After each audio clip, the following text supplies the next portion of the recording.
घरातली रोजची भाजीपोळी खाऊन घरातले खवय्ये कंटाळतात, तर दुसरीकडे रोज किचनमध्ये रोजचाच स्वयंपाक करून स्त्रियांना सुद्धा कंटाळा येतो. हल्ली अशा वेळी मग चला आज बाहेर जाऊ असा सूर कुठून तरी येतो आणि मग पुढच्या काही मिनिटात बाहेर जेवायला जायचा प्लॅन ठरतो. पण हल्ली बाहेर हॉटेलमध्ये देखील तेच आहे. तिथल्या मेनू कार्डवर पनीर या पदार्थावर वेगवेगळे संस्कार करून बनवलेल्या असंख्य डिशेस, पंजाबी, दक्षिणात्य, साऊथ इंडियन पदार्थांचा विभाग आणि स्टार्टरपासून आईस्क्रीमपर्यंत बरेच काही सापडत असले तरी खवय्यांना नित्य नियमानंतर या पदार्थांचाही कंटाळा यायला लागतो. मग अशावेळी खास करून वर्षाच्या अखेरीस येणारा आणि अस्सल ग्रामीण ओळख असलेला हुरडा हल्ली अनेकांसाठी अल्लाउद्दीनच्या कथेतील चिरागासारखा जादुई वाटायला लागला आहे.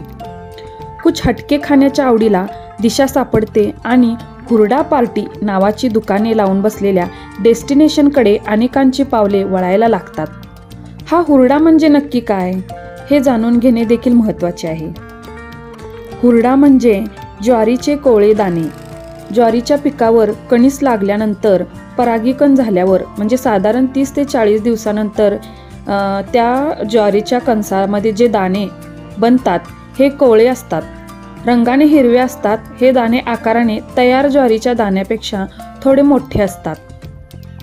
हे ज्वारीचे कणीस निखाऱ्यावर, शेणकोटीच्या निखाऱ्यावर किंवा शेकोटीत भाजून घेतल्यानंतर हे भाजलेले कणीस पोत्यावर चोळून हे कणसापासून हे दाणे वेगळे केले जाते. हे दाणे म्हणजेच हुरडा आणि हे सगळ्यांनी एकत्र येऊन खाणे म्हणजेच हुरडा पार्टी. अशी साधी आणि सोपी ओळख या हुरड्या पार्टीची आहे. शेतातल्या अस्सल चवदार हुरड्याला आता व्यावसायिकतेचा रंग लागलेला दिसून येतोय. खरं तर ज्वारी आणि थंडी यांच्यात अतिशय जिव्हाळ्याचे नाते आहे. म्हणजे असं की हिवाळ्यात थंडीचा पारा एकदा का घसरायला सुरुवात झाली की ज्वारीच्या पिकाला पीक चांगले जोमाने वाढते. ज्वारीच्या कणसात कोवळे दाणे दिसायला सुरुवात होते आणि मग त्यावेळी ज्वारी हुरड्यावर आली असे म्हणतात. अशा प्रकारे साधारण डिसेंबर ते जानेवारी आणि काही ठिकाणी फेब्रुवारीपर्यंत ज्वारीने हुरड्यावर येण्याचा सीझन सुरू असलेला दिसून येतोय. हुरड्याच्या सोबतीला त्यावर भुरभुरलेला लिंबाचा रस, शेंगदाण्याच्या कुटाची चटणी, लसूण खोबऱ्याची चटणी आणि गोड दही असले की हुरड्याची चव आणखीनच वाढते. हुरड्याबरोबर आम्हाला देखील येथे मस्त गोड असा मठ्ठा प्यायला दिलेला होता. सर्वांनी मठ्ठा सुद्धा पोटभर पिला आणि हुरडा सुद्धा खाल्ला. हुरडा खाल्ल्यानंतर पाणी पिल्यावर त्याचा शरीराला दुष्परिणाम होतो, म्हणून पाणी पिऊ नये. थंडीच्या दिवसात गुळापासून बनवलेल्या गुडीशेव, रेवड्या, आंबटगोड बोरं, पेरू, आवळा, स्वीटकॉर्न हे इतर पदार्थ हुरडा पार्टीत आणखी चवदार ठरतात.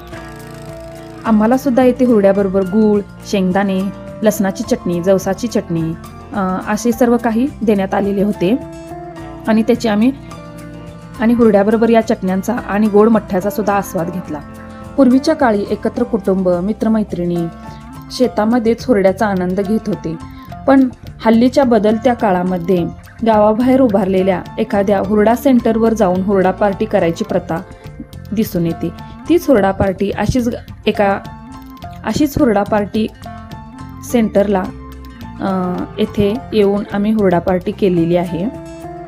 अशा हुरडा पार्टीच्या सेंटर्सवर असलेले ॲडव्हेंचर गेम्स, मुलांसाठी खेळणे, rain dance, swimming tank, boating, selfie point ही साधने हुरडा पार्टीच्या जोडीला असल्याने संपूर्ण दिवसाचे प्रति व्यक्ती 700 ते 800 रुपयाचे पॅकेज घेऊन ह्या पॅकेजचा आनंद हल्ली लोक मिळवताना दिसून येतोय.